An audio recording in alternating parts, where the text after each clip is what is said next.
Hi guys! Welcome to Starling Channel. Kumusta ang lahat? Sa video ito ay wala muna ang inyong katendera sa tindahan. So ngayon ay samahan niyo muna ako na akyatin yung bundok ng Trarala. So mga bago pa lang dyan, kung hindi ka pa nakasubscribe, please mag-subscribe ka na. Pakilike na rin ang video ito. Sama mo na rin yung bell all para ma-notify ka sa mga susunod ko pang mga videos. So ngayon ay parang style travel vlog muna tayo. So ayan, let's go!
kakain, nangihingi. Isang araw. Isasama ko na nga yun sa tanay. Yung tuyo, binuksan doon sa lalagyan. Nabuksan Hala. yung lalagyan. Ang lambing. Ang ginawa niyan, inulog, dig. Nakuha yung kukunin. Ala, ang pasin ko, sabi ko tanggalin. Laking pusa. Ang ano lang yan, pag pinapalo, hindi naalis. Hindi katulad ng iba ditong mga nangungumbang. Pag pinalo, nalayan. Walambing pa. Iyan, katabi yan sa pagtulog. Katabi niya man sa pagtulog yan. Kamangangagat ha? Kamangangagat. Naku.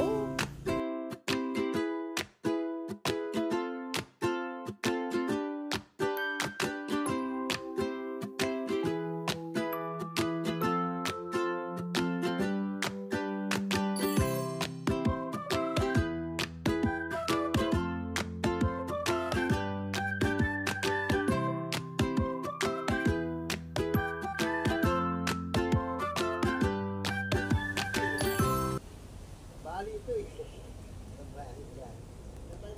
Ang gaganda. Ngayon nga pala ay narito na tayo sa bundok ng Tralala. Ayan guys, napaka-presko. Ang lakas ng hangin. Tapos sobrang lamig. Ayan, iba talaga yung lamig na dala ng mga halaman, ng mga puno. Kaya naman kahit mataas na yung sikat ng araw ay hindi ko pa magawang magtanggal ng jacket kasi talagang malamig. Medyo naninibago ko dito. Kasi syempre sa bayan ay pag ganitong oras talagang mainit na. Pero dito tanghali na malamig pa rin kahit na sikat na yung haring araw. Violet na sili. Ayan. Ito siya pag hilaw pa pala. Ayan. Pag hilaw, ayan ang itsura niya. Pero pag hinog, ayan na siya, oh. Ay. Maanghang din daw yun. Ayan, oh. Ayan pa. Ayan. Purple na sili. Ayan. Purple na sili. So, ayan. Ito siya, oh. Ayan yung bulaklak niya. Ayan ang bulaklak. Ayan. Focus natin. Ayan yung kanyang bulaklak. Tapos ayan, oh.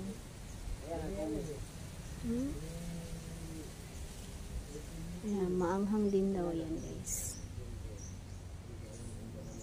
Purple na sili.